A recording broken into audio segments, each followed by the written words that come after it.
আলাইকুম uncle. Uncle আপনার নাম? মোহাম্মদ নাজিমুদ্দিন। আঙ্কেলের এই ব্যবসা দিয়ে কতদিন হচ্ছে? 1978 সাল থেকে। 1978 সালে আপনি এই ব্যবসা শুরু করছেন না? আপনার হচ্ছে উম, এক কথায় নাম শুনি যে জিল্লুর ভাইয়ের ডিমের দোকান আর কি। এই দোকানের নাম কি? সঠিক নাম কি? কোনো নাম নাই, আমরা বাবাটা 3 দিনের দোকান করি। আচ্ছা, আপনি আর দুই ভাইয়া বেশ কয়েক বছরই হয়ে গেল। আপনার দোকানে তো আমরা অনেক নাম ডাক শুনছি, আর আমি আগেও খেয়েছি, অনেক মজা।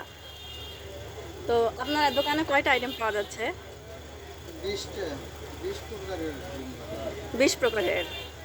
আঙ্কেল, কিছু না মনে করলে আপনার এই হালাল ব্যবসা দিয়ে আপনি জীবনে কি কি উন্নতি করছেন যদি একটু বলতেন। হুম, আমার 2 ছেলে, এক মেয়ে ব্যবসা থেকে শিক্ষা, ব্যবসা বাণিজ্যের বিয়ে শাদী সব। আচ্ছা, আপনার এই হালাল ব্যবসা থেকে দুই ভাইয়াকে মানুষ করছেন, আপুকে শিক্ষাদান করছেন এবং তাকে বিয়ে দিছেন। হুম। ধন্যবাদ আঙ্কেল।